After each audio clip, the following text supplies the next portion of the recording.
తాకట్లో ఉన్న మీ బంగారాన్ని విడిపించి ఆ రోజు ఆన్లైన్ రేటుకి కొంటాం. Sharma gold company. ఒకప్పుడు ఆర్థిక లావాదేవీలు జరపాలంటే ఎంతో కష్టంగా ఉంటుంది. డబ్బు డిపాజిట్ చేయాలన్నా, విత్డ్రా చేసుకోవాలన్నా కూడా గంటల తరబడి బ్యాంకుల్లో గడపాల్సి ఉండేది. కాలం మారింది. ఇప్పుడు ఎలాంటి ఆర్థిక లావాదేవీ అయినా నిమిషాల్లో జరిగిపోతుంది. Phone pay, Google pay, Paytm వంటి యాప్స్ తో ఎలాంటి ట్రాన్సాక్షన్స్ అయినా క్షణాల్లో జరిగిపోతున్నాయి. మార్కెట్లో ప్రముఖంగా యూపీఐ సేవలు కొనసాగిస్తున్న యాప్స్ లో పేటిఎం, ఫోన్ పే, జీపే, భీమ్ వేదికలను యూజర్లు ఎక్కువగా వినియోగిస్తున్నారు. కరోనా సంక్షోభం తర్వాత దేశంలో ఫోన్లో డబ్బులు ట్రాన్సాక్షన్స్ ఎక్కువైన నేపథ్యంలో వాటికి సంబంధించిన కొన్ని మార్పులను తెలుసుకోవడం ఉత్తమం. ఇదిలా ఉండగా ఆగస్టు 1 నుంచి యూపీఐ సేవల్లో కొత్త నియమాలను అమల్లోకి తీసుకురానున్నారు. ఆటోపే, బ్యాంక్ బ్యాలెన్స్ చెకింగ్ వంటి అనేక సేవలకు వర్తించే ఈ రూల్స్ గురించి ఇప్పుడు ఒకసారి తెలుసుకుందాం.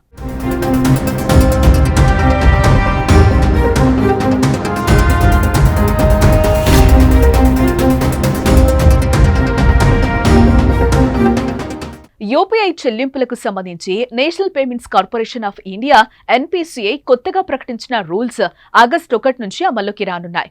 ఈ మార్పులు ముఖ్యంగా యూపీఐ సిస్టంపై ఉన్న భారాన్ని తగ్గించి ట్రాన్సాక్షన్స్ వేగవంతం చేయడానికి తీసుకున్న నిర్ణయం అంటున్నారు. ఆగస్టు 1 నుంచి రోజుకు 50 సార్లు మాత్రమే అకౌంట్ బ్యాలెన్స్ చెక్ చేసుకోవచ్చు.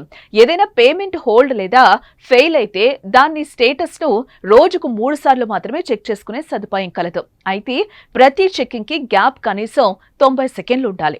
ఈ మార్పుల వల్ల సర్వర్లు మొరాయించకుండా, చెల్లింపులు ఆగిపోకుండా వేగమయ్యేందుకు అవకాశం ఉంది. మీ మొబైల్ నెంబర్కు లింక్ చేయబడిన బ్యాంక్ ఖాతాల సమాచారాన్ని మీరు రోజుకు 25 సార్లు మాత్రమే చూడగలరు. ఇది కూడా అనవసరమైన ఏపీఐ కాల్స్ ను తగ్గించడానికి.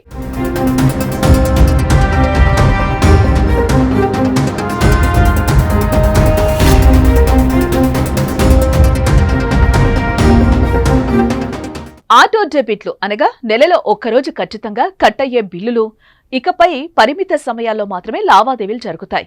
ఉదయం 10 గంటల్లోపు, అదేవిధంగా మధ్యాహ్నం 1 గంట నుంచి మాత్రమే 5 గంటల మధ్య చెల్లింపులు జరుగుతాయి. ఇక ఆటోపే ట్రాన్సాక్షన్స్ విషయంలోనూ స్వల్ప మార్పులు తీసుకొచ్చింది.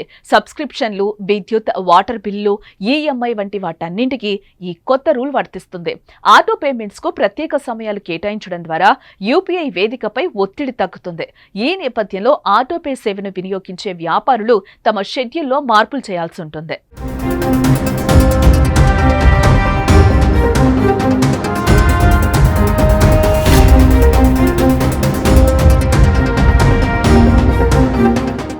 భారతదేశం ఇప్పుడు మారుమూల ప్రాంతాల్లో కూడా డిజిటల్ పేమెంట్స్ జరుగుతున్నాయి.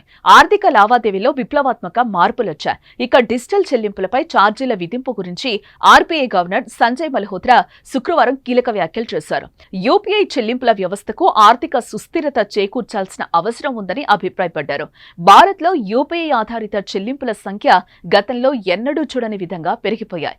మౌలిక వసతుల నిర్వహణను బ్యాంకులు, పేమెంట్ సర్వీస్ ప్రొవైడర్లు, ఎన్పీసీఐ భరిస్తున్నాయి. ఫలితంగా వినియోగదారులు ఉచితంగానే ఈ సేవలను పొందగలుగుతున్నారు. ప్రస్తుతం చెల్లింపులకయ్యే ఖర్చును సబ్సిడీ రూపంలో ప్రభుత్వమే భరిస్తోందని తెలిపారు.